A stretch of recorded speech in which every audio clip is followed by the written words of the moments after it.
Saya akan detail dan mendalam. Saya sudah kumpulkan resep-resep sukses dan saya sudah ramu di sini. Saya akan memulai dari yang paling awam, yang semua orang tahu, yang sering digembar-gemborkan. Tapi nanti makin ke ujung itu makin tidak umum, yang banyak orang nggak sadar bahwa itu juga resep sukses. Oke, pertama yang paling sering digembar-gemborkan adalah kerja keras.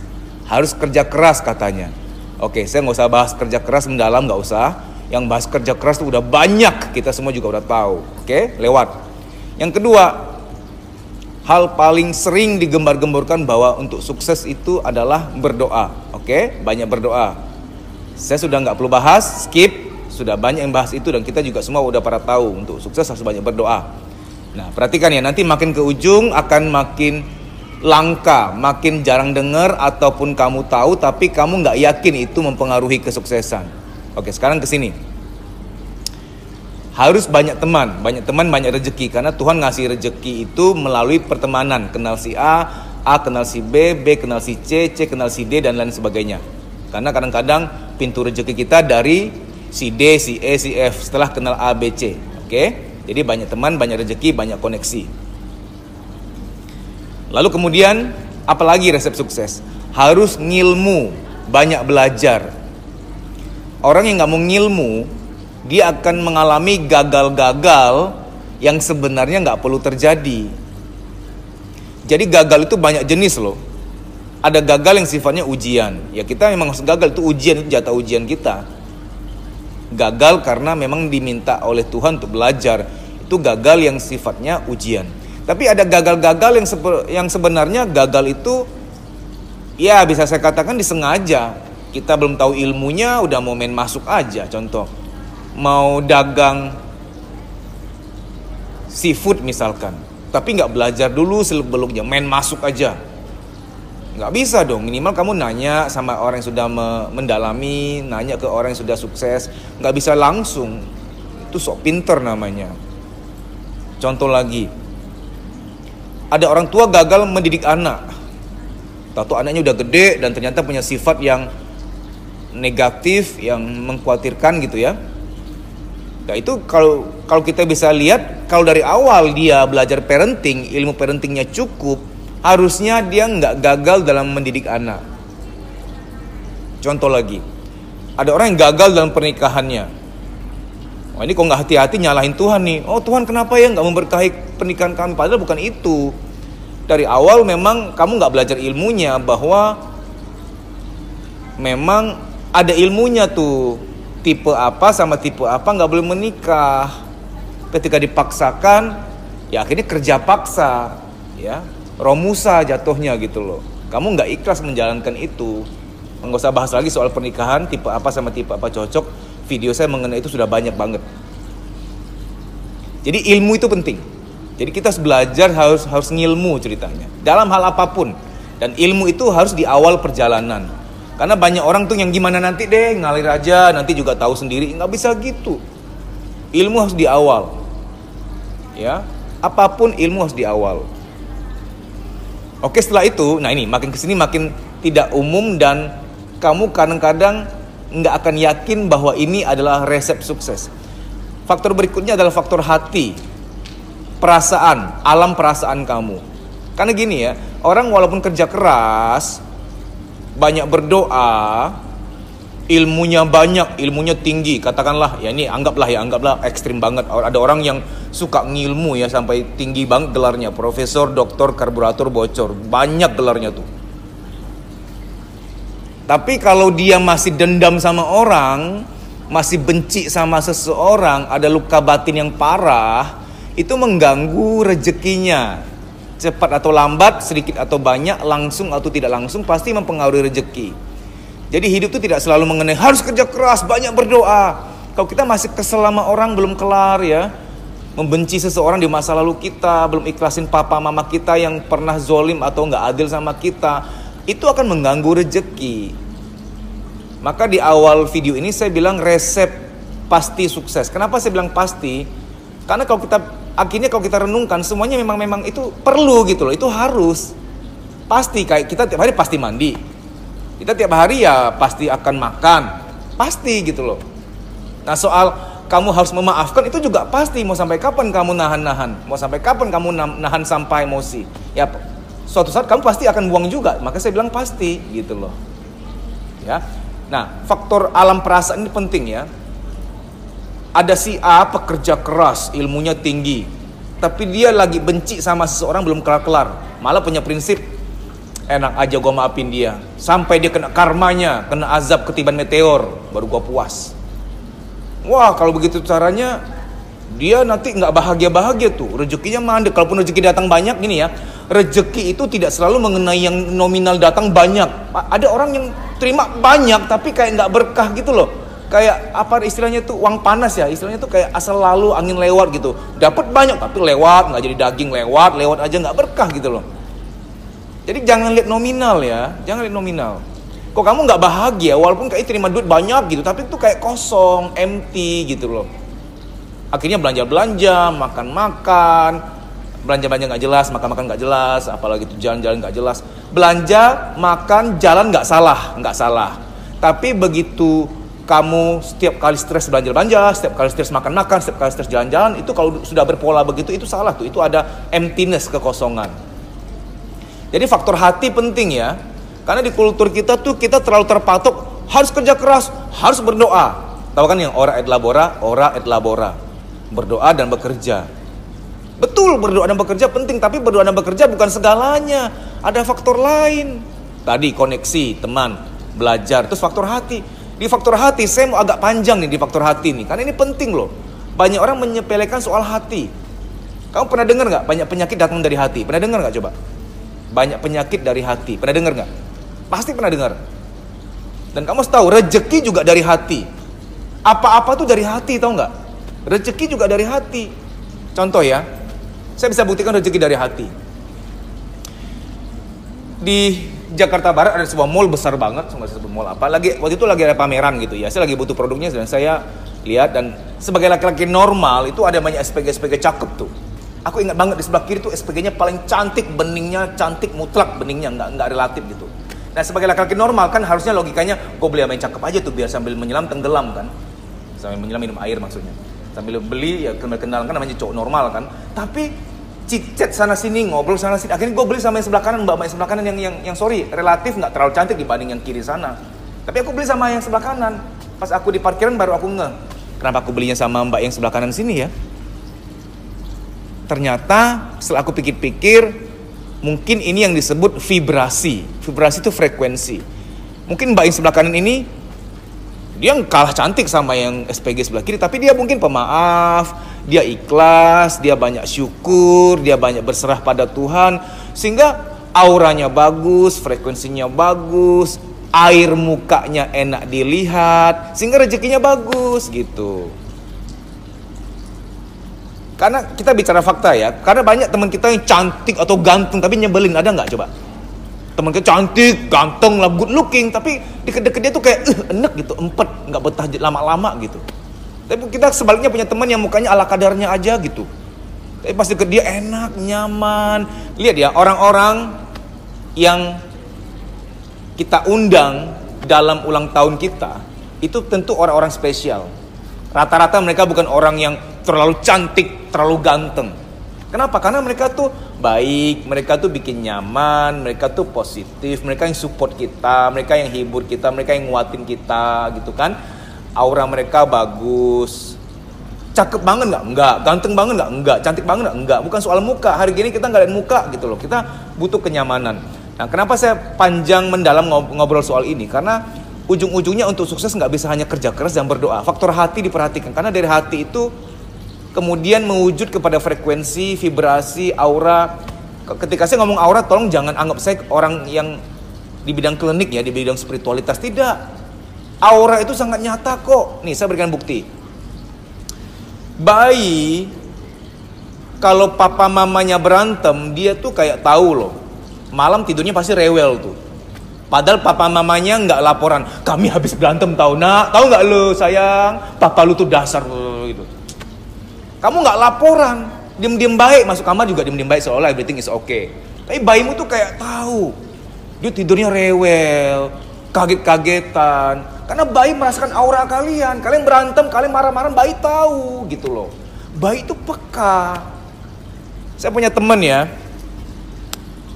cowok, dia lebih sangar dari gua, itu berewokan banget gitu. Keriting-keriting pula, entah pindah dari ketek kali. Oh pokoknya berewokan, serem dah. Tapi kalau digendong bayi, bayi selalu seneng, beneran. Gua mau kemarin sempat mau minta foto dia, mau di capture, cuman janganlah dia nggak dapat izin ya nggak usah. Jadi dia serem, tapi kalau digendong bayi, bayi seneng sama dia. Berarti bayi itu ngerasain hati orang, bukan lihat muka. Jadi kamu bisa ngecek hati kamu. Kalau kamu gendong bayi rewel, jangan-jangan kamu punya niatan buruk, kamu lagi bad mood, kamu lagi benci sama orang. Siapa tahu ya, saya juga nggak bilang pasti ya. Tapi ya bayi itu peka, bayi sangat peka. Ya. Maksud saya begini, kalau mau rezeki bagus, kita menata hati, mengikhlaskan, memaafkan. Kita kalau benci orang, yang rugi itu kita, bukan orang lain. Karena ketika kita benci orang, darah kita jadi nggak bagus. Ya, ada penelitian di Jepang, waktu air, saya bicara air dulu, air diucapkan kata-kata negatif, bahkan air didekatkan pada orang yang merasa marah, air itu merespon molekulnya. Nah, darah itu cairan juga. Nah, nggak heran kalau sering marah tuh banyak penyakitnya, betul nggak? Ya kan? Kita sering dengar marah-marah mulu lu ntar banyak penyakit lu gitu kan? Nah, memang banyak marah, sering marah kan banyak penyakitnya. Jadi begini, mengapa faktor hati itu mempengaruhi? Saya mau masuk ke tinjauan neurologinya. Orang kalau happy, ikhlas, syukur dan tenang, itu neurotransmitternya seimbang. Apa itu neurotransmitter? Salah satunya kamu sudah sering dengar, endorfin, melatonin. Endorfin itu hormon kebahagiaan, ya. Melatonin itu hormon yang bikin ngantuk, ya. Neurotransmitter endorfin dan neurotransmitter melatonin. Ada lagi namanya serotonin. Serotonin itu yang ngatur mood. Ada lagi asetilkolin yang mengatur memori atau ingatan. Ya, norepinefrin dan lain sebagainya. Banyak nama neurotransmitter. Mengapa disebut neurotransmitter? Neurotransmitter artinya itu zat-zat kimiawi untuk memastikan kelancaran transmisi data di otak dan sistem tubuh. Nah, kalau kamu lagi marah-marah, endorfinnya kacau tuh. Kalau kamu lagi benci sama seorang, melatoninnya kacau tuh. Serotonin kacau tuh. Dan kamu harus ingat, yang bikin kita itu kreatif dan produktif, konsentrasi kerja, itu hormon endorfin, serotonin, sama asetilkolin. 3 itu. Nah, sehingga sekarang masuk akal bahwa kalau kita menata hati, ujung-ujungnya bisa sukses. Kenapa? Salah satunya, ternyata dengan kita sudah ikhlas, tenang, dan sabar, dan syukur, otak kita itu berada pada kestabilan neurotransmitter. Endorfinnya bagus, serotonin bagus, melatonin bagus, asetilkolin, norepinefrin, semuanya seimbang. Sehingga kamu tetap kreatif, konsentrasi kerja, daya ingat bagus, ya, semangat kerja, stabil moodnya kamu. Sehingga tentu nyari rezeki lebih gampang. Pasti banyak yang lagi ngalamin begini ya. Akhirnya Mas, dulu gua tuh, gua mikir apa aja bisa dulu tuh. Beberapa kerjaan langsung gue pikirin gue bisa. Sekarang mikirin satu pekerjaan aja kayaknya tuh ngantuk, males, capek gitu loh. Suka ngeblank. Oh Mas, dulu gue tuh kreatif deh. Dulu gue tim kreatif di sebuah televisi gitu. Wah, kalau disuruh bikin ini langsung skenarionya, skripnya langsung jadi. Sekarang makanya gue keluar dari tim kreatif. Gue gak kuat Mas, karena udah gak bisa menghasilkan ide lagi. Udah gak ada gagasan, gak bisa mikir kreatif lagi kayak dulu gitu. Karena yang bikin kita kreatif itu serotonin. Serotonin dia gabung sama melatonin ya. Jadi hormon serotonin dan melatonin itu bekerja sama membuat kreativitas. Memang kamu tahu melatonin untuk bikin ngantuk, betul. Melatonin memang untuk bikin ngantuk, tapi melatonin kerjanya nggak cuma bikin kita ngantuk. Melatonin tuh di dalamnya hubungannya ke intuisi, ke kreativitas juga ya. Nah, faktor hati nih, ini faktor hati. Jadi kerja keras, berdoa, banyak koneksi, banyak belajar, banyak ilmu, kemudian faktor hati. Nah, di faktor hati saya belum selesai ya. Kenapa saya mau menjelaskan ini? Hati itu ternyata memancarkan frekuensi, memancarkan vibrasi. Jadi hati kamu tuh, dia itu memancarkan vibrasi. Dia juga menerima vibrasi. Pelan-pelan saya jelaskan biar kamu paham. Gini, kalau kamu punya radio zaman dahulu kala kan ada antena tuh. Antena itu tuh dia ngambil frekuensi tuh. Tapi dia nggak bisa ngasih frekuensi ya, kecuali kalau HT. Tahu HT kan yang kopi apa tuh 86 gitu kan. Nah itu dia bisa nerima, bisa kirim. Tapi kalau radio kan kita cuma nerima aja tuh. Anggaplah antena. Jadi hati kita juga ke antena, cuma hati kita yang bisa ngirim frekuensi, bisa nerima. Saya bicara nerima dulu. Makanya kita tuh kalau deket-deket sama orang yang punya niatan buruk, kalau kita cukup peka loh ya, ada orang yang nggak peka soalnya. Tapi kalau kita cukup peka, kita lagi happy nih, wah seneng banget. Pas ketemu orang mau presentasi atau apa, pas deket sama dia kok tiba-tiba nggak enak ya. Kenapa ya? Kok kayaknya rasanya bad mood ya gitu. Ya kemungkinan kamu lagi ketemu dengan seseorang yang punya niatan jahat atau dia lagi bad mood juga, sehingga itu transfer. Ada namanya law of ciprat, hukum kecipratan. Karena frekuensi itu nyata. Jangankan mental, nguap aja nular. Coba kamu di kereta, kamu lagi di bus, kamu lagi di kapal gitu ya. Di samping nguap, kamu juga padahal kamu nggak lagi ngantuk. Atau jangan-jangan sebelah nguap gara-gara kamu tuh. Jadi nguap aja nular, gimana mental gitu loh. Makanya lama-kelamaan kalau kamu bergaul sama orang suka ngeluh, kamu akan jadi pengeluh juga. Karena itu kamu ngambil terus tuh, kamu nyerap terus tuh frekuensinya tuh. Ya. Nah, hatimu juga bisa memancarkan frekuensi. Nah, ini yang nanti hubungannya ke law of attraction. Dalam law of attraction tuh ada istilah gini. You will receive what you feel. Kamu akan menerima apa yang kamu rasakan. You will receive what you feel. Kalau kamu takut, maka hal buruklah yang akan terjadi. Kalau kamu terlalu cemas, yang kamu cemaskanlah yang akan terjadi. Orang tua zaman dulu sudah tahu beginian. Dan ini bukan ilmu baru, ini bukan ilmu Dedi, ini bukan. Coba kakek nenek orang tua zaman dulu sering ngomong gini, kamu pernah dengar nggak? Cu atau nak, jangan terlalu dicemasin lah, ntar kejadian loh. Udah nggak usah dipikirin, jangan terlalu ditakutkan, nanti malah kejadian gimana? Ya kan? Pernah dengar nggak kayak begitu? Jadi ini bukan ilmu baru, bukan ilmu law of attraction seolah tuh ilmu baru, enggak. Kita tuh harus menjaga rasa, jangan terlalu takut, jangan terlalu cemas, karena itu vibrasi soalnya, dia akan attract. Dia akan menarik tuh. Bagi kamu yang masih single misalkan, jangan terlalu takut. Duh gimana ya, udah usia sekian gimana ya. Makin kamu cemas, vibrasi kamu negatif gitu loh. Daripada cemas, mendingan minta, mendingan afirmasinya, semoga segera datang, semoga jodohku segera datang, datanglah jodohku yang terbaik. Mendingan minta daripada ngeluh gitu loh.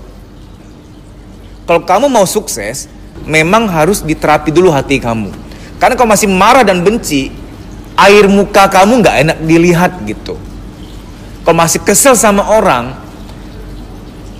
kamu tuh waktu ketemu orang ini muka kayak muka nahan-nahan sesuatu gitu, kayak gantung sesuatu. Ini muka ini kayak dipasang sesuatu terus digantung baju gitu, ada gantungannya gitu loh, kayak berat gitu rasanya.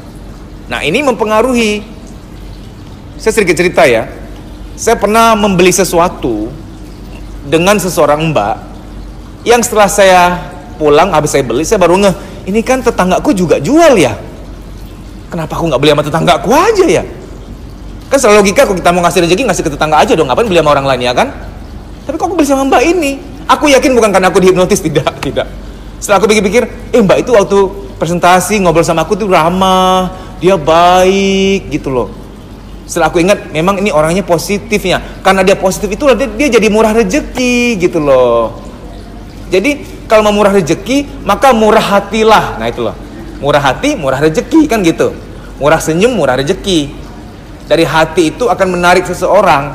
Saya berikan contoh detail bahwa hati mempengaruhi kesuksesan. Saya kan berikan judul resep pasti sukses, maka saya harus mendalam banget nih.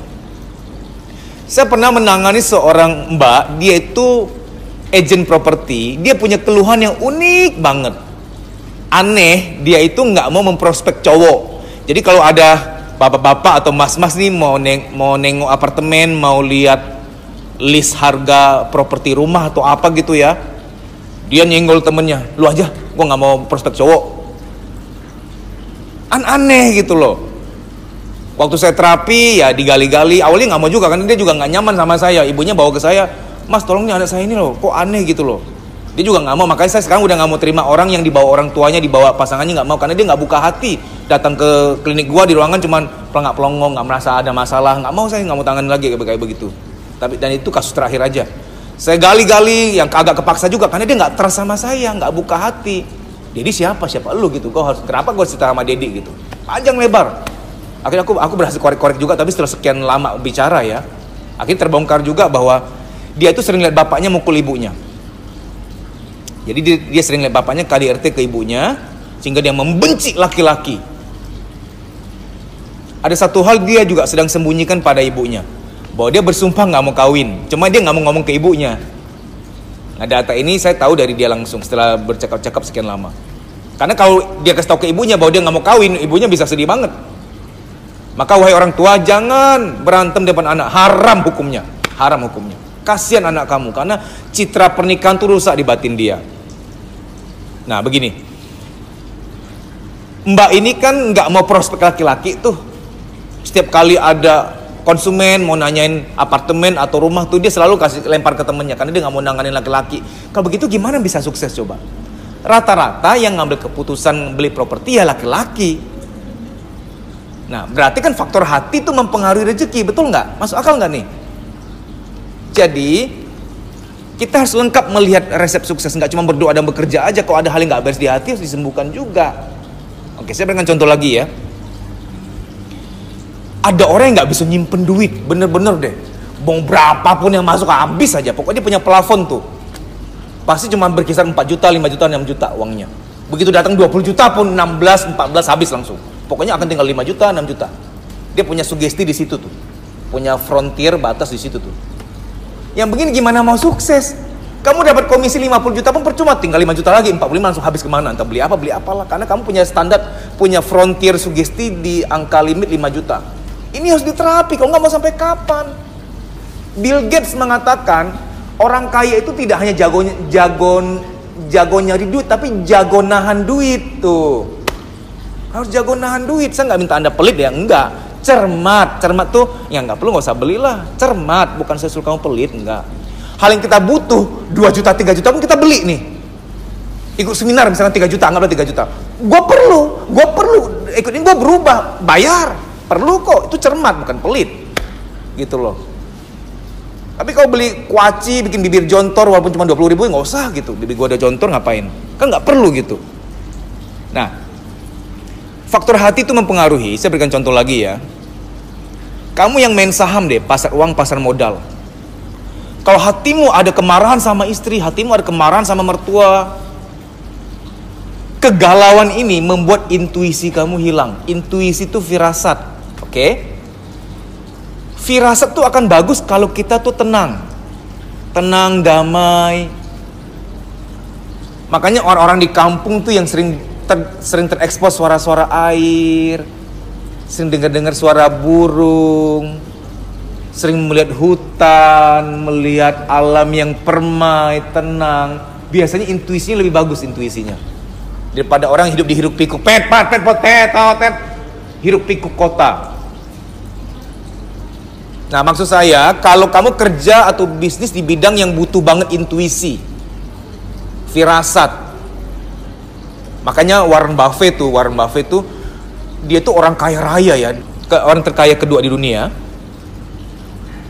Dia itu rumahnya masih klasik banget. Kalau Bill Gates beda. Bill Gates tuh bangun rumah di sekian hektar, besar, gedongan banget, bukan gedongan lagi, udah kerajaan, udah kayak palace gitu.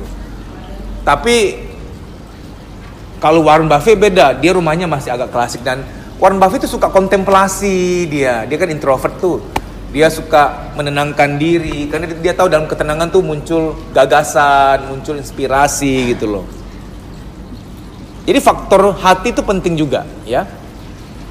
Nah begini, banyak yang bilang bagaimana dengan kekuatan pikiran mas? Saya nggak bahas kekuatan pikiran, karena kekuatan hati lebih dahsyat dibanding kekuatan pikiran.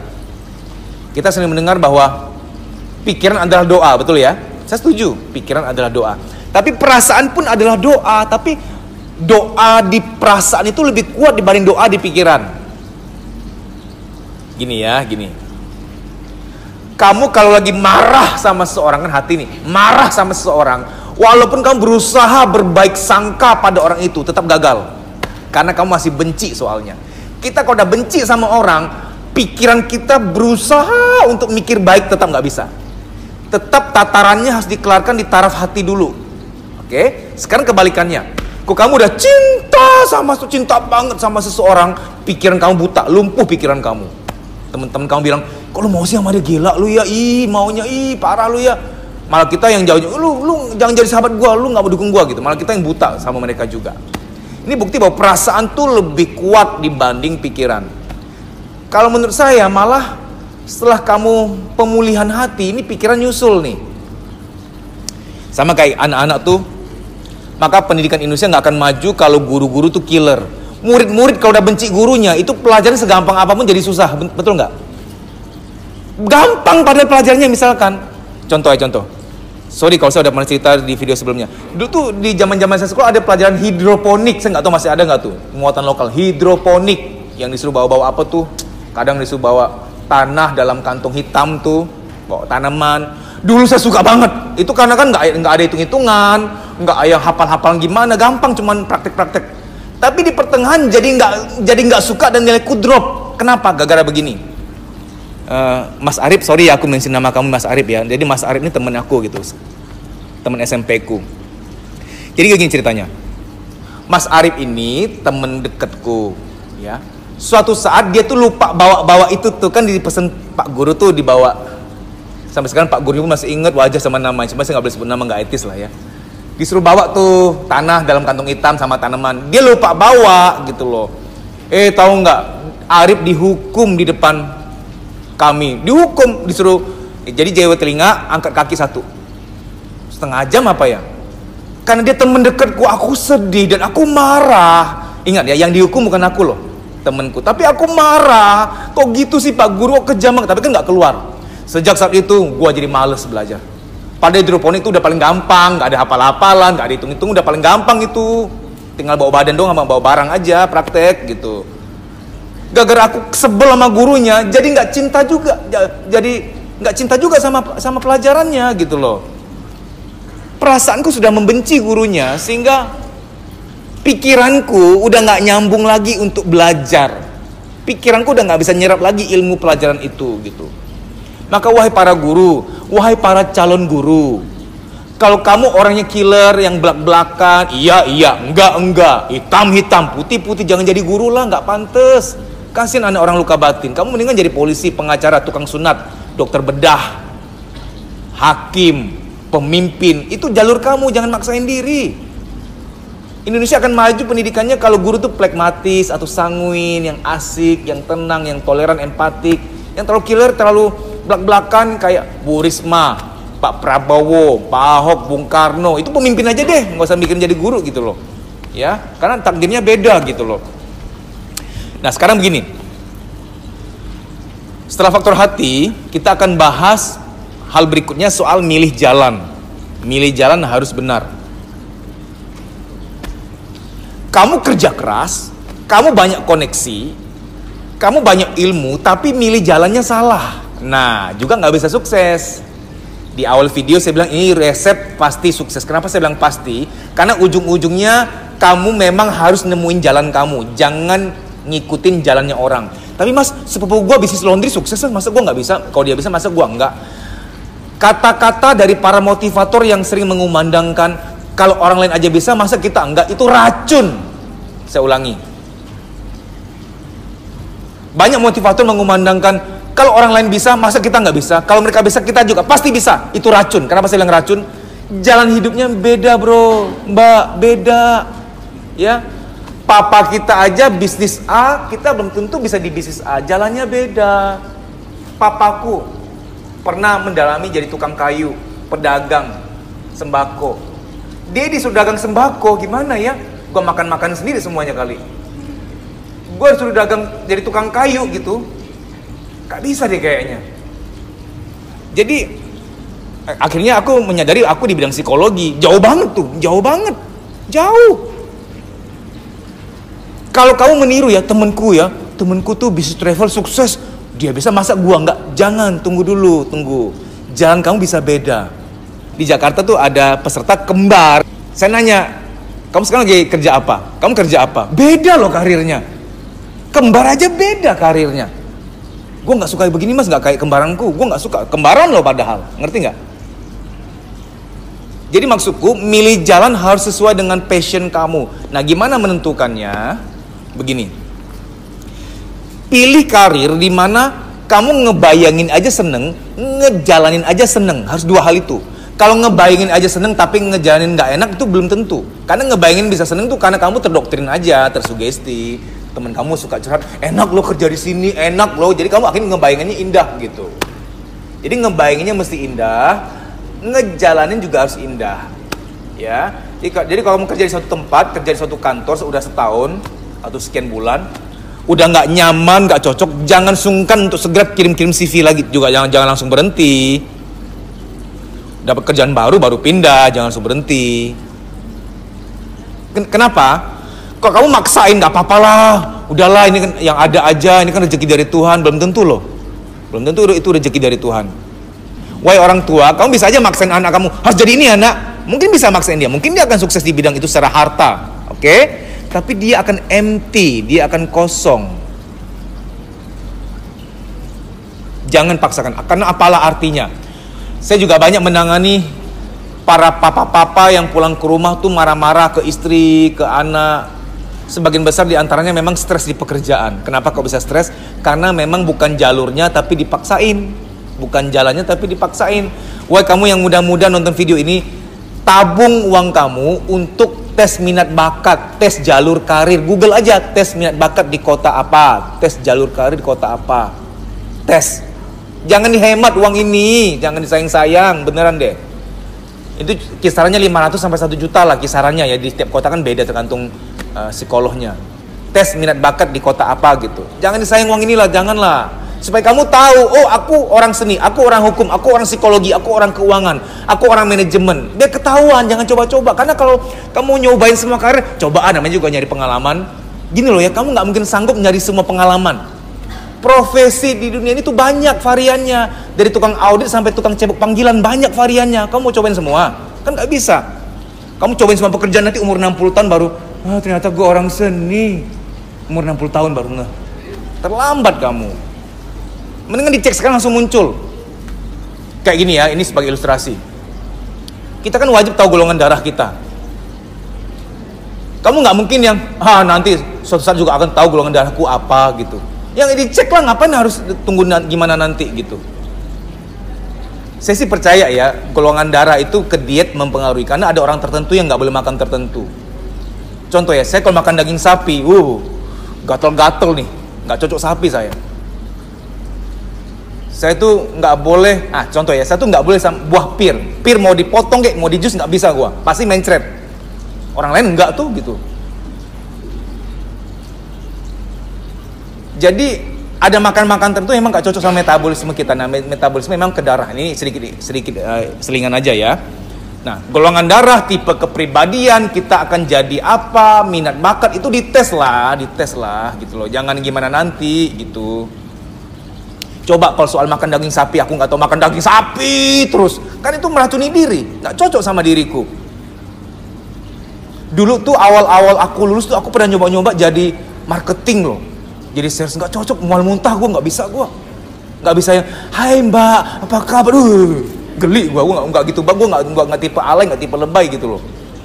Ternyata di psikologi lah gue cocok, bisa cool begini kan. Burakakak.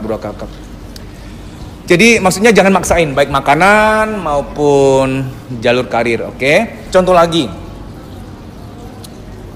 kamu orangnya nggak enakan, tapi mau kerja jadi debt collector yang nggak ketagih lah. Mohon izin bu, Avarsanya 3,2 juta belum bayar, mohon dibayar ya bu. Sekiranya siokianya sesolonya Ibu bayar tepat waktu. Ya Allah mas, gue belum ada rezekinya loh mas, gimana nih mas ya? Oh ya maaf ya bu, baik kalau begitu. Kapan kira-kira punya dananya? Kapan bayar orang kalau begitu? Kok kamu tipe orang Solo, orang Jogja, orang Semarang, jangan jadi debt collector deh, nggak amanah kamu. Kayak gua nih, jadi tukang sunat, nggak amanah. Lagi mau sunatin orang, nggak tega gitu loh. Duh kasihan ya, masa sudah sekian lama bersama harus berpisah begitu saja. Otong dan helmnya kan kasihan ya. Ya kepotong-potong jadinya. Mengapa ini penting? Secara biologis juga, kalau kita ngejalanin pekerjaan bukan bidang kita, gampang sakit tuh. Mah, migrain, insomnia, badan gampang capek, rambut rontok, nyeri head, macam-macam lah. Saya nggak usah sebut karena nama-nama penyakit yang parah-parah tuh mensugesti gitu ya. Baik, tadi kita sudah bahas mengenai resep-resep untuk sukses. Kerja keras, berdoa, koneksi, ilmu, faktor hati, faktor milih jalan harus benar. Sekarang yang berikutnya, yaitu faktor lisan. Ada orang kerja keras, ilmunya banyak, koneksi banyak, tapi lisannya buruk, suka ngomong yang aneh-aneh seperti, mohon maaf ya, mampus, sial, matilah, mampus, sial, mati, macam-macam deh. Aduh, saya habis ngomong gini aja harus bebersih diri nih, harus mandi bunga di lava ya, mandi kembang di lava, bebersih diri. Jadi haramkan, buang jauh-jauh lisan buruk, kata-kata negatif, sial, susah, mampus, aduh, haramkan itu, karena ngeri loh. Itu akan memperburuk rezeki, memperburuk keberuntungan, memperburuk nasib kamu gitu loh. Ya, jaga lisan karena kata-kata adalah doa. Kata-kata seperti bisa, gampang, oke, baik, siap, bisa kok, diusahakan, tenang aja, semangat ya, positif ya, ada aja jalannya, tenang aja, ada kemudahan kok, tenang aja, kita berusaha, sungguh-sungguh aja, ngomong yang baik aja gitu. Termasuk ya, ketika ada teman minjem duit nih, Mbak minjem duit dong, lagi perlu untuk ada keluarga di kampung sakit atau mau renovasi rumah, kan cuma 2 itu alasan paling populer tuh. Tahu nggak kita sering jawabnya apa? Sama Mbak, gue juga lagi susah tahu. Ih, kamu ngomong gitu kejadian nanti. Sama, gue juga nggak punya duit. Jangan bilang nggak punya duit kalau kamu punya duit. Nanti kamu benar nggak punya duit, karena itu kata-kata adalah doa. Kok kamu nggak niat minjemin, mendingan ngomong begini nih. Mbak maaf ya, anggaran untuk minjemin kamu belum ada nih. Kan anggaran, ngerti nggak anggaran? Padahal dalam hati anggaran buat beli motor ada, anggaran mau ke Bali ada, anggaran mau ke Singapura ada, kan nggak bohong. Begitu kamu ngomong nggak punya duit, bohong nggak? Bohong. Selain dosa itu doa, rugi 2 kali, sudahlah dosa, doa pula. Jadi mendingan ngomong, maaf ya Mbak, maaf ya Mas, anggaran untuk minjemin kamu belum ada. Ini kan anggarannya, budgetnya gitu loh. Jangan bilang nggak punya duit, jangan bilang, ya nih gue juga lagi susah tahu. Tadi malah gue mau minjem ke kamu, masa keduluan kamu ke aku sih gitu. Gak boleh gitu ya. Jangan lisannya membatasi rezeki kamu sendiri. Satu lagi, waktu reunian seringkali tuh, reunian kan ada ritual puji-muji. Ya udah sekian tahun nggak ketemu, teman SD, teman SMP, misalkan pas ada reunian ketemu, ih udah jadi juragan sekarang, udah sukses, banyak duitnya, udah kaya loh sekarang. Tahu nggak kita sering jawab apa? Enggak kok, enggak, masih kuli. Ngapain ngomong gitu? Bilang aja amin, terima kasih buat doanya, gitu aja. Setiap pujian orang ke kita, walaupun belum kejadian, aminkan aja, jangan bilang enggak. Kamu bilang enggak tuh nolak doa gitu loh. Saya ulangi ya, setiap ucapan selamat orang kepadamu, dibilang udah kaya lah, udah sukses lah, bilang aja apa? Amin gitu. Jangan ditolak, jangan bilang enggak kok, enggak. Jangan, enggak itu cuma bilang enggak, tapi itu doa gitu loh. Jangan ditolak, jaga lisan kita. Bilang amin kan hal yang baik, kita mengaminkan doa orang. Kecuali, baru tahu lu gua kaya. Nah itu baru sombong, nggak boleh. Ya, nah, jaga lisan. Saya pernah ngalamin banget nih, pernah ngalamin soal lisan nih. Saya dulu tuh ceritanya kan punya asuransi, udah bayar 4 tahun kok nggak salah. Nah ada sepupu atau siapa gitu ya, keluarga tuh udah lama banget kan. Dia nanya ke saya, Dad, gue mau masuk asuransi nih, ada yang nawarin, gimana? Lu kan udah punya polis, kepake nggak sih? Gue bilang gini jawabannya, nggak usah lah, saya nggak kepake tahu. Nggak usah lah, saya nggak kepake tahu. Gue bayar premi terus nggak kepake, nggak usah. Tau nggak, besoknya kepake sama gue. 4 tahun gue bayar premi nggak pernah pakai, gara-gara nggak usah lah, saya nggak kepake juga. Kepake beneran besoknya, gue rawat inap 3 malam. Gagal bilang saya nggak kepake beneran. Supaya nggak sayang kan jadi hati-hati ya. Jadi kata-kata adalah doa ya. Jangan minta, jangan ngeluh yang enggak-enggak, nanti malah kejadian.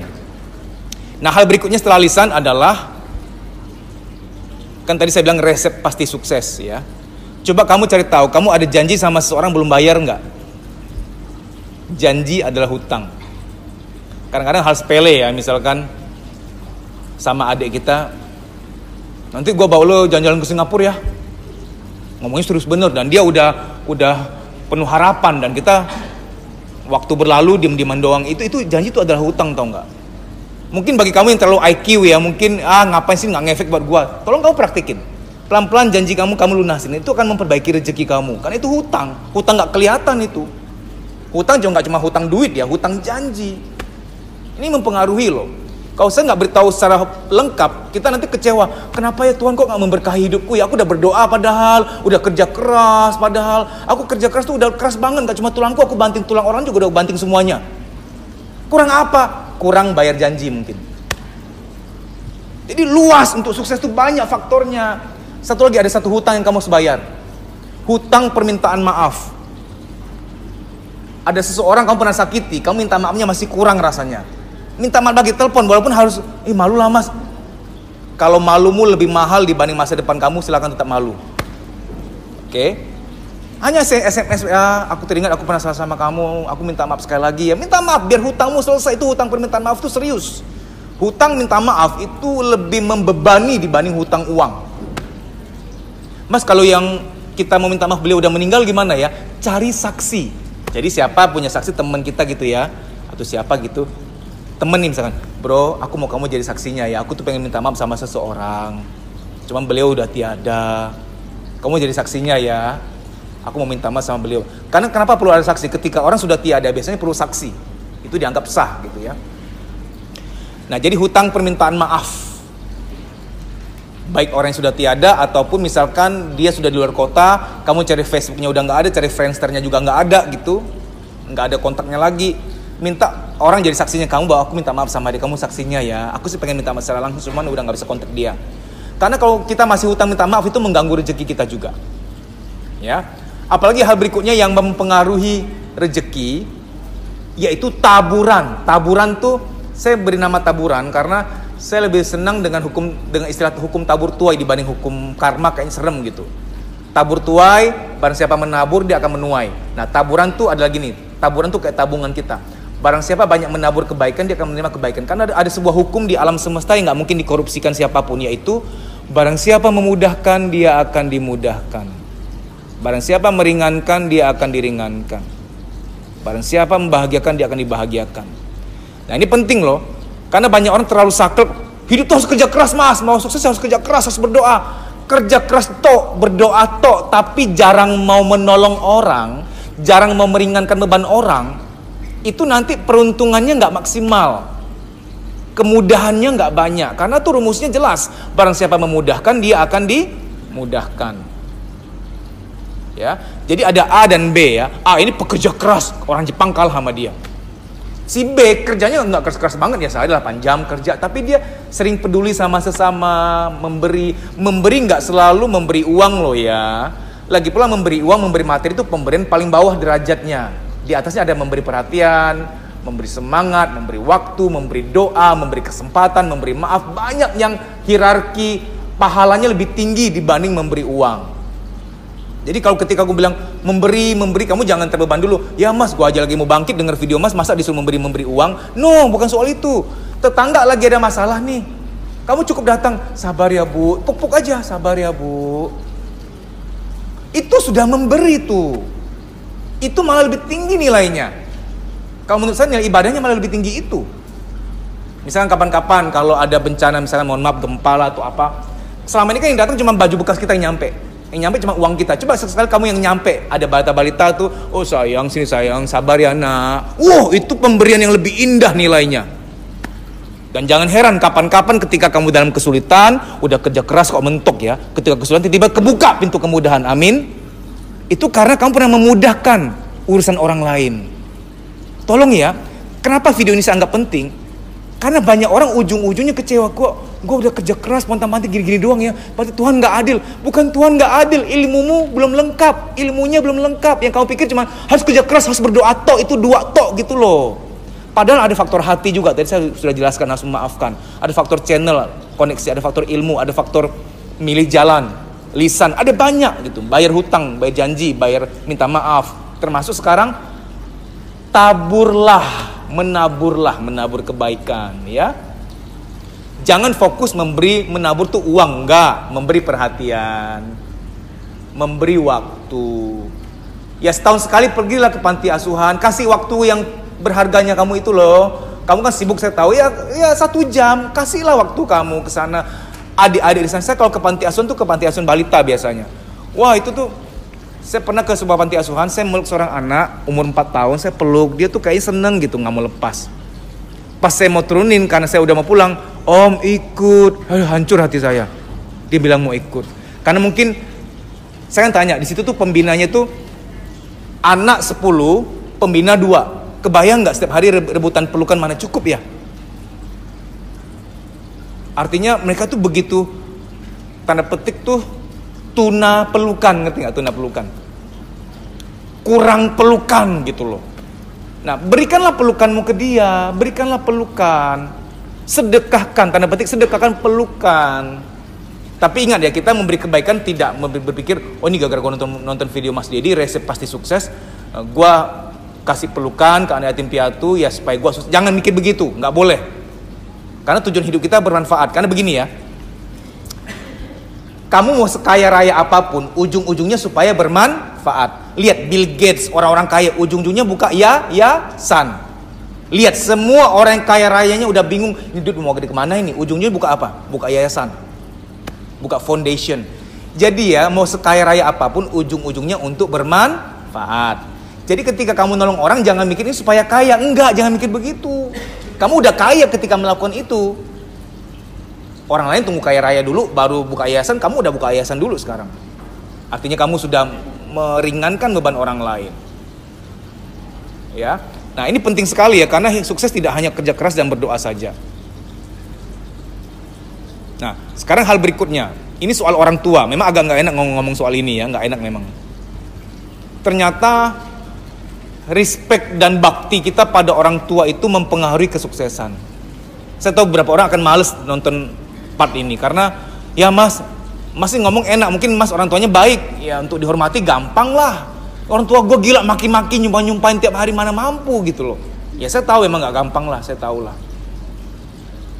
Saya juga mau cerita soal orang tua saya, cuman yang nggak enak ya buka aib orang tua di sini. Cuman maksud saya punya prinsip begini, semakin orang tua sulit kita hormati, tapi kita paksakan, kita berjuang untuk tetap menghormati, itu nilai ibadahnya tinggi. Dibanding tetangga kamu yang orang tua itu gampang banget dihormati, gampang banget, nggak perlu pakai usaha, memang baik kok, gampang banget disayangi, karena kalau kita disayangi kita gampang menyayangi.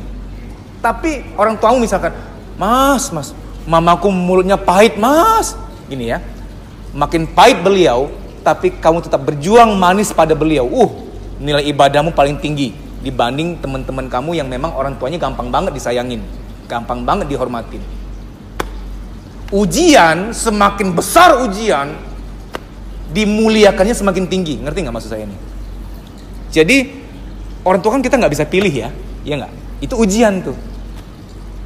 Apapun yang kita nggak bisa pilih itu ujian. Memang sudah given, itu ujian. Maka mohon maaf, aku nggak setuju kalau orang mau merubah warna kulit, mau diputih-putihin. Kulit dibersihkan boleh, tapi kalau diputihkan diubah warnanya tidak boleh. Karena itu mau berusaha mau mengubah ujian, mau menggeser ujian. Gue nggak mau dikasih ujian kulit sawo mateng gitu. Itu nggak boleh tuh. Ya, tubuh dibersihkan boleh, tapi diubah bentuknya jangan. Ya, orang tua itu ujian, itu takdir, kita terima, kita nggak bisa ubah. Tapi bahwa kita akan jadi orang tua yang baik atau tidak baik itu bukan ujian, itu pilihan kita, ngerti ya? Tapi orang tua kita nggak bisa ubah, ya. Nah, maksud saya ini poin yang terakhir. Kenapa saya taruh paling akhir? Karena saya tahu banyak orang akan melewatkan ini. Kalau saya tahu di awal, orang udah nggak nonton dulu gitu, yang lain-lain itu jadi sayang, nggak ditonton. Ini faktor hati, faktor lisan, nggak ditonton sayang. Sampai kamu selesai sampai video akhir, berarti kamu punya niatan ingin menghormati orang tua. Jadi begini ya, kita tetap meyakini surga di telapak kaki ibu, ya. Walaupun nggak disebut surga ada di telapak kaki ayah, tetap ayah harus kita sayang, kita hormati, ya. Orang tua kita hormati. Kelarkan tugas-tugas kita. Dan itu akan membuat hidup kita menjadi beruntung, banyak kemudahan nantinya. Saya mau sedikit sharing ya. Ini tidak hanya soal menghormati orang tua nanti akan ada kemudahan, tidak hanya soal menghormati orang tua nanti banyak kemudahan, sukses ya. Tidak hanya soal itu. Saya sedikit sharing saja. Mama saya meninggal 2 tahun lalu. Ya, mama saya meninggal 2 tahun lalu.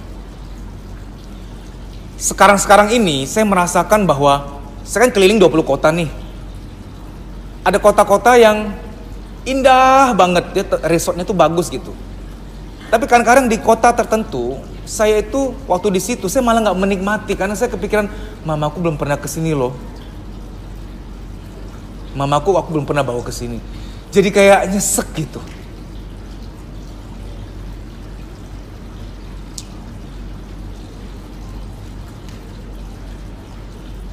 Jangan sampai kamu kayak aku, artinya selagi ada kesempatan, walaupun mamamu, papamu nyebelin, ada waktu, ada rezeki, kasih nikmati apa yang kamu nikmati. Karena dulu saya terlalu sibuk ya, keliling kota sampai, ya saya ketemu mama saya kan di kampung ya, saya pulang kampung setahun sekali, saya terlalu sibuk gitu loh, keliling-keliling kota gitu. Kalau saya tahu misalnya, ya andai kata, kalau saya tahu mama saya ternyata tidak umur panjang, saya bawa kemana-mana pasti itu, puas-puasin deh. Ini tidak hanya soal menghormati orang tua, ini kan video resep pasti sukses, saya sudah sampaikan beberapa resep di awal, tadi ada beberapa. Bukan dalam rangka bahwa menghormati orang tua supaya dimudahkan, supaya beruntung hidupnya, tidak. Tapi gini, suatu saat akan tiba saatnya, kamu tuh gak bisa bahagia-bahagia banget, karena kayak ada yang kurang rasanya. Aku udah punya ini, punya itu, bisa kesana kemari, tapi kok beliau aku dulu gak pernah ajak menikmati ini, itu kayaknya ada yang kurang gitu loh, dan itu sudah nggak bisa dibeli pakai uang. Kayak aku nih mau beli pakai uang, misalkan ini konyol ya, ya Tuhan tolong hadirkan mamaku 5 menit saja di sini, selfie sebentar juga boleh gitu, di sini nih, di tempat indah ini aku lagi jalan-jalan. Nggak bisa. Supaya lengkap bahagiamu, tunaikan semua kewajiban pada orang tua, walaupun senyebelin apapun.